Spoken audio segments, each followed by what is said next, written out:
নমস্কার বন্ধুরা, মানবীর রান্নাঘরে আপনাদের সবাইকে স্বাগত জানাই। আমি আজকে পাকা বেল দিয়ে দুটো শরবতের রেসিপি শেয়ার করব আপনাদের সাথে। আপনারা অনেকেই হয়তো জানেন, করেনও বাড়িতে, তবু আমি এই দুটো রেসিপি শেয়ার করলাম। অনেক রকমভাবেই করা যায়, তার মধ্যে আমি যে দুভাবে করেছিলাম সেটাই আপনাদের সাথে শেয়ার করছি। একটা পাকা বেল নিয়ে নিয়েছি, এটা খুব ভালো একটা পাকা বেল ছিল। হ্যাঁ, তো সেটা আগে একটুখানি ভেঙে নিয়েছি।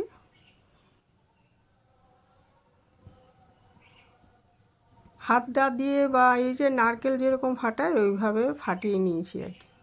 তা এর ভেতরে হয় কি, এরকম বীজ থাকে এবং ওই আঠা থাকে, সেগুলো আগে আমার ছাড়িয়ে নিতে হবে। তো আগে আমি এটা চামচের সাহায্যে এটাকে বার করে নিচ্ছি। আগে পুরো অংশটা, শাঁসটা আর কি বার করে নিচ্ছি, বীজ সহ আর ওই আঠা সহ।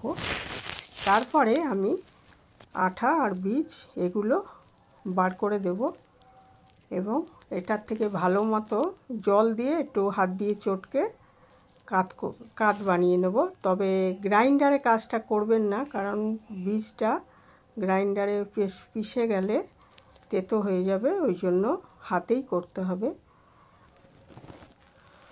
আমি ওই চামচের সাহায্যে এটা বার করে নিচ্ছি শাঁসটা।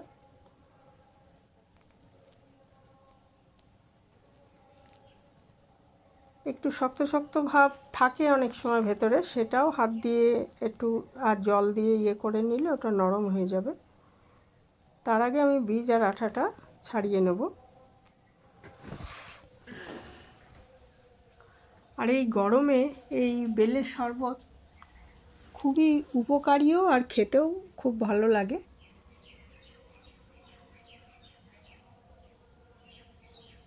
তা এইভাবে সমস্ত আমি ছাড়িয়ে নিয়েছি, নিয়ে তারপরে হচ্ছে আঠা আর এই যে বীজগুলো, এগুলো আমি আলাদা করে নিচ্ছি।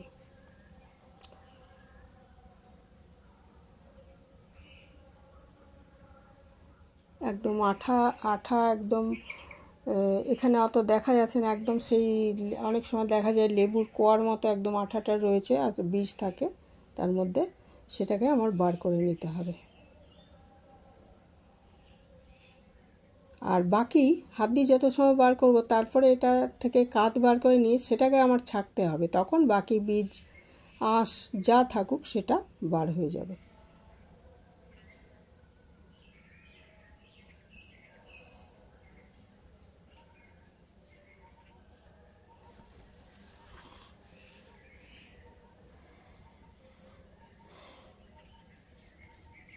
পাকা বেলের অনেক উপকারিতা আছে, যেমন কোষ্ঠকাঠিন্যের জন্য খুব ভালো, শরীর ঠান্ডা রাখে, আরও অনেক গুণ আছে। আর খেতেও খুব ভালো লাগে এইভাবে শরবত বানিয়ে খেলে বেশি ভালো লাগে। এমনিও একটু হালকা একটা গন্ধ আছে, শরবত বানিয়ে খেলে সেই গন্ধটা লাগবে না।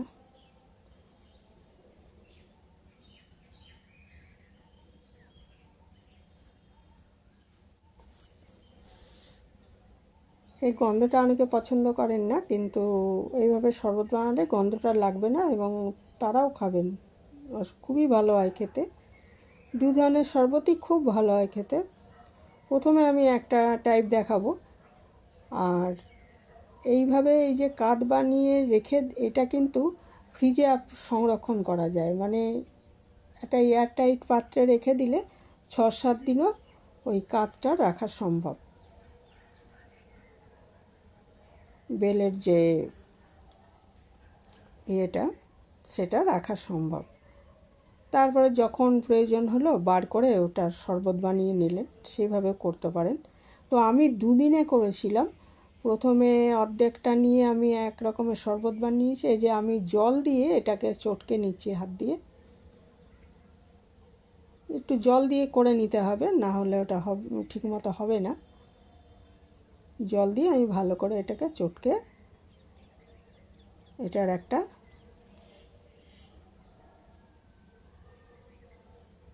আর চটকানোর সময় বাকি এই যে আঁশের মতো কিছু তো আমি আঠা আর বীজ বার করে নিচ্ছি, আর এই সময় কিন্তু এই যে আঁশ আর বীজ এগুলোকে আমার বার করে দিতে হবে।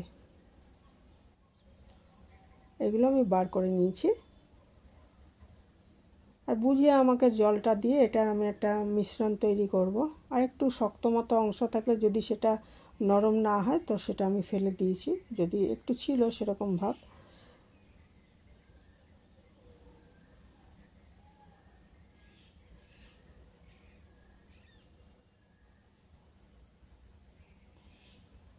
এইভাবে এই মিশ্রণটা আমি তৈরি করে নিচ্ছি।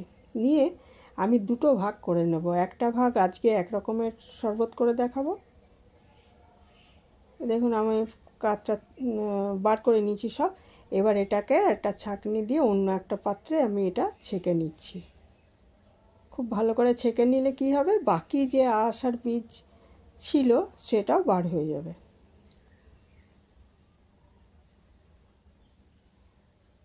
চামচের সাহায্যে এটাকে আমি, ভারী তো সেই জন্য একটু চামচের সাহায্যে ইয়ে করে নিচ্ছি।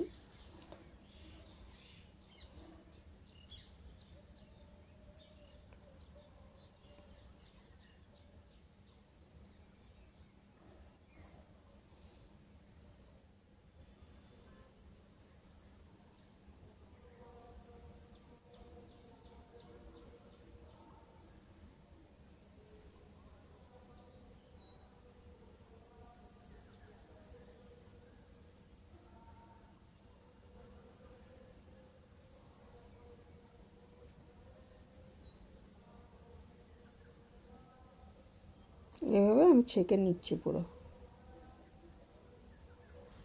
পুরোটা ছেঁকে নেওয়ার পর আমি দুটো ভাগে করে নিচ্ছি।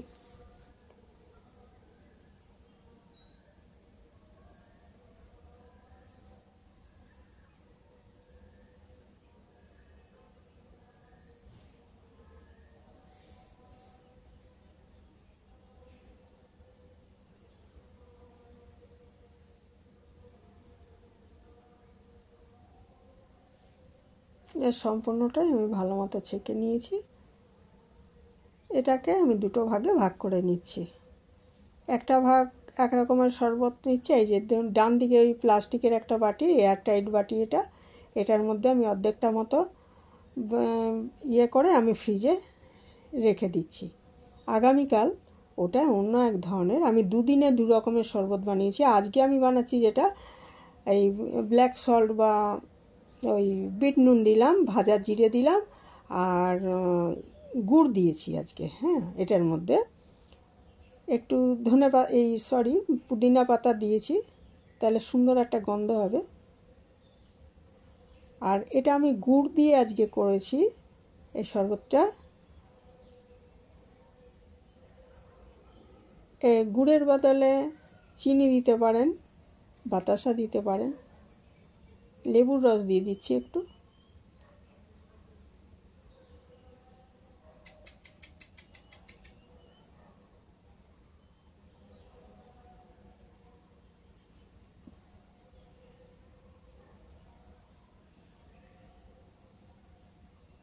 আর মিষ্টিটা নিজেদের পছন্দ মতো দেবেন। এবারে দেখুন এটা আমি এই যে মিশ্রণটা তৈরি হয়ে গেছে, এটা দুটো গ্লাসে নিয়ে বরফ দিয়ে দিচ্ছি।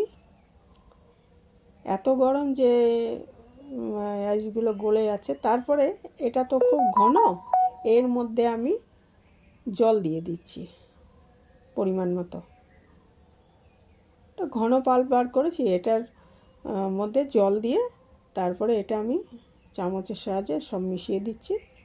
এই সময় মিষ্টিটা দেখে নিতে পারেন, যদি লাগে আর একটু দিতে পারেন। এটা কিন্তু আমি গুড় দিয়ে তৈরি করেছি, আখের গুড় দিয়ে। ইচ্ছে করলে আপনারা চিনি দিয়ে বা তালের গুড় দিয়ে তৈরি করতে পারেন, বাতাসা দিয়ে করতে পারেন, মধু দিতে পারেন, ইচ্ছা যেরকম। তৈরি হয়ে গেল এক রকমের শরবত। আর পরের দিন আমি এটা আবার ফ্রিজ থেকে বার করে নিয়েছি। এটার মধ্যে আমি দিয়ে দিচ্ছি 2 চামচ মতো মধু, আর এটার মধ্যে আমি দিয়েছি ওই পিঙ্ক সল্ট দিয়েছি। হ্যাঁ, পিঙ্ক সল্ট দিয়ে করেছি, যেটাকে সন্দব লবণ বলে। আর এটা দুধ দিয়ে তৈরি করব।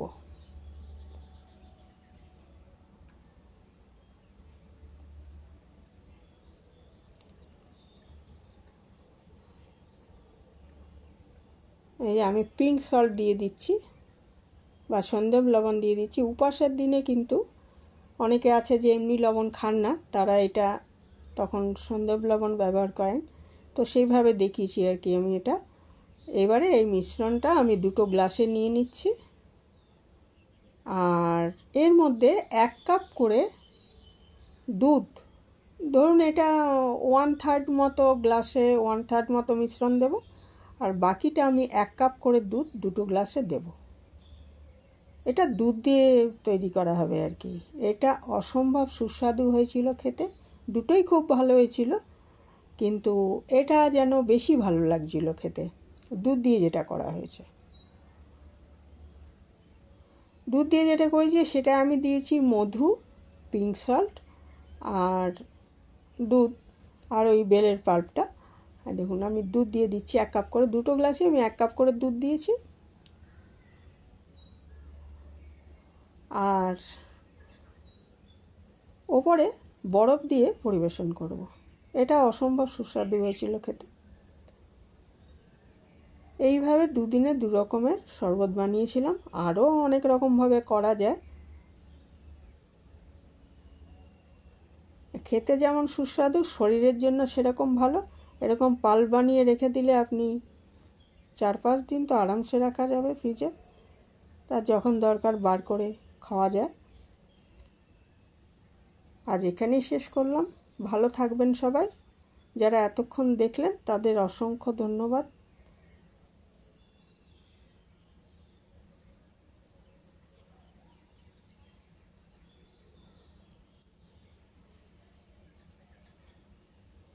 কারা কারা এইভাবে বানান কমেন্টে জানাতে পারেন আমাকে।